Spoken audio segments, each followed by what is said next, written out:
The Russian Academy of Painting, Sculpture and Architecture. In 1987, Ilya Glazunov, an eminent Russian artist, managed to revive the Russian Academy of Painting, Sculpture and Architecture in its historic Moscow building. The impulse to establish an academy based on the principles of classical art education in Russia came from the persuasion that a school is like a pair of wings, without which the artist's soul cannot soar to the heights of spirit and ingenuity, shared both by Ilya Glazunov himself and by his students and associates, who continue the tradition of the Russian School of Art. The current exhibition is dedicated to the 30th anniversary of the Academy and showcases the fine art paintings of many generations of alumni completed at the end of their study course. A brilliant constellation of painters trained by talented teachers is the pride of modern Russian art. Almost everyone who teaches at the academy are artists. Basically, they are those who studied with my father in the portrait studio at the Surikov Institute. Many already graduated from our academy and came back here to teach. This is a path that, in many ways, deprives you of the possibility of creativity. You must give your time, your ideas to the young. It's a path of sacrifice.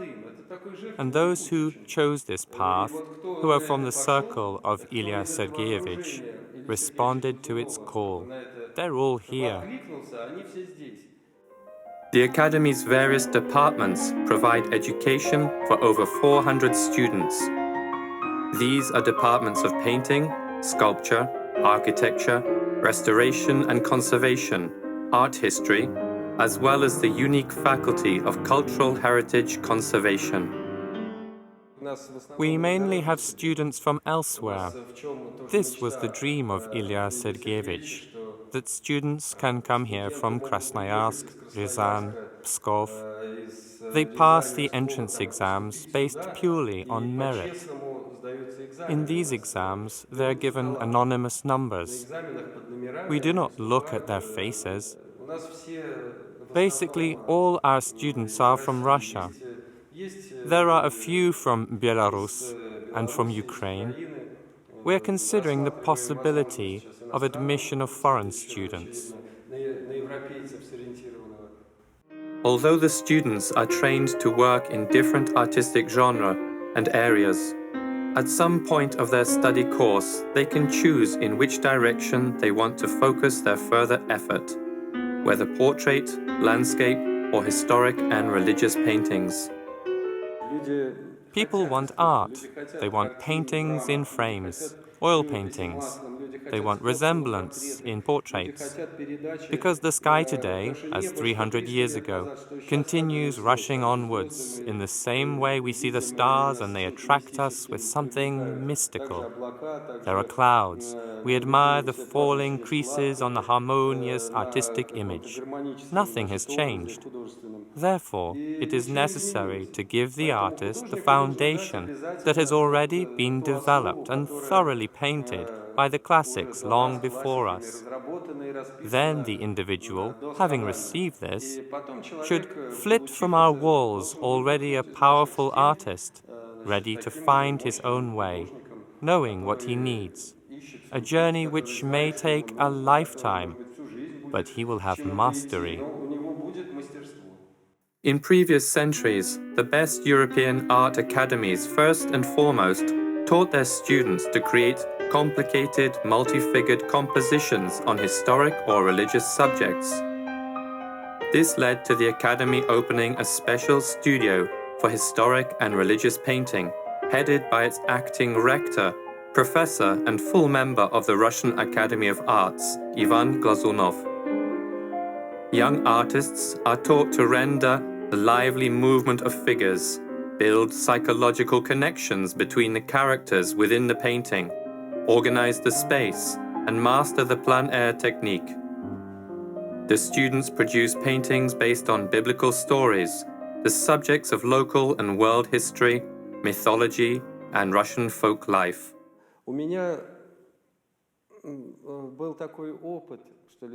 I had my own experience. Maybe it was finding my own way.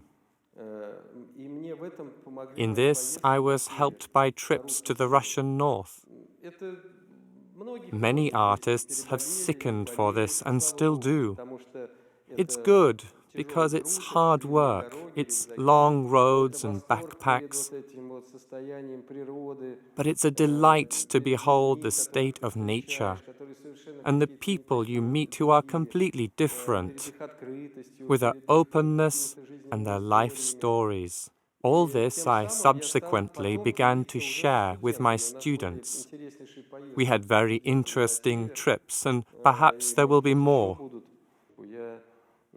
I no longer conceive what I'm doing without the theme of the North.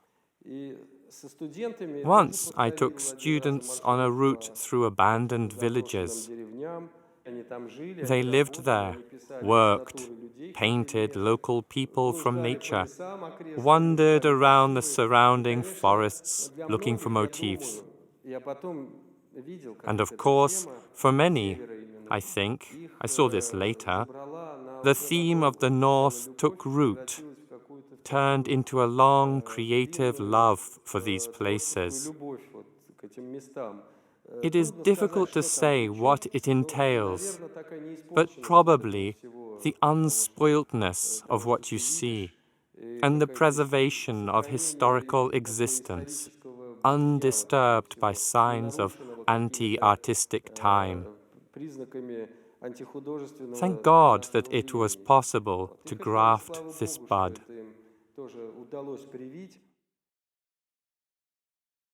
The landscape studio also continues the traditions of realism laid out in the 19th century. Art students gain priceless experience by attending field trips, both educational and creative, which allow them to hone their skills in the actual places that are significant for the history and culture of Russia. Another studio, that of the portrait, accepts students after their third year. In this studio, they study the classical portrait and its principles. The key success factor for a budding young artist who wants to work in this complex yet fascinating genre lies in the understanding that the classical portrait's impact upon its audience derives from the sum of virtuoso draftsmanship, first-class painting technique, and the psychological insight essential to an artist. Art should give something to the viewer. So I look at the works of a great master and I think, but I can't do that. I concur with every brushstroke, or, if it's a concert, with every sound. It's there within my soul, as if I wrote it myself, but the Lord did not give me such capabilities. A great man did it for me, and I completely dissolve in it. I accept this. I love it. It's mine. That's when art falls right into the soul and heart of a man. But if this is something dreamt up in yourself, then you will never love a work of art, and it will never become something close, and the sounds of music will only irritate you. So if this is real, it cannot be undone in any way. And if the artist makes such an impression on someone, a viewer at an exhibition, if something plucks a string in their soul, then an act of art has taken place. Most of the canvases exhibited here are graduation projects. They are simultaneously the last painting of a student and the first creative work of a young master. The Academy's task is to combine the practice of deep personal meaning with the highest standard of professionalism. Traditionally, Academy students choose the topic for their graduation project themselves. It takes them the whole of their 6th year at the school to complete. By that time, they are fully confident in painting from nature, by memory, and from imagination. The 6th year students are preparing to choose an independent artistic direction. Yet whatever their choice, for every one of them, the work on their graduation painting, so closely monitored by their professors, doubtless becomes one of their most enduring and memorable experiences. Now you can live more with your soul, with your creativity, and with what you are attracted to in history, in modern times, and in world culture. But the school, as it was then, as it was before, and as it should be now, the school is unchanged. It's like ballet, like a conservatoire, like the best classical works, which are not relics, but diamonds of the old world, which have been preserved and which the whole world cherishes. Today, no fewer people go to concerts of classical music or listen to Rachmaninoff and Bach. Classical artists have huge queues. European society misses traditional pictures painted by young people. This is a very important response to the consumer civilization that has taken over the world. Everything has become identical and averaged out.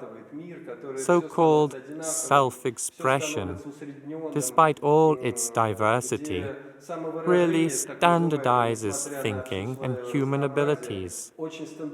And no matter who tries to spit as many times as possible on a canvas, it still looks approximately the same.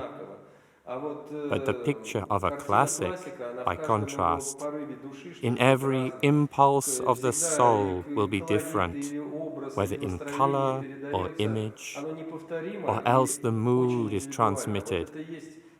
It is unique and very individual.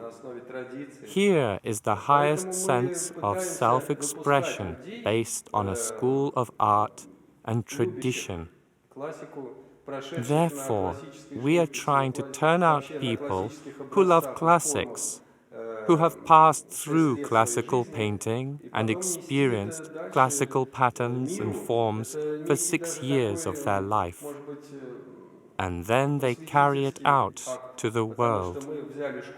This is an enlightening act, because we took the school of art from Europe. We saved it. We want to share the works done within this school, and thanks to this school. We do not hold back graduate students in any way. They themselves choose the topic. They should light up with their idea, but still they have to execute it. They come to this themselves within the tradition of Russian and European art. Then, after the graduation celebrations, they go out into the world. They work a lot where they are in demand, both abroad and in Russia. Our graduates always differ from others in that, whatever they do, they carry a grain, a pearl of the classical school, which always enables them to be professionals, to work as a craftsman at a high technical level, and always carry the testaments of beauty and the covenants of compositional artistic solutions with which they were endowed by the masters of old, and we, today's teachers, need simply pass it on. The great European artists, especially the great Italians, have always been a shining beacon for the Russian classical school. It was the European school that helped lay the foundations which later developed into the Russian National School. The Russian Academy of Painting, Sculpture and Architecture is known all over Russia. The works of its alumni and students are regularly exhibited in Moscow, St. Petersburg and other cities. The talents fostered by the Academy are in demand all round the globe, from the Vatican and many European countries to the United States of America.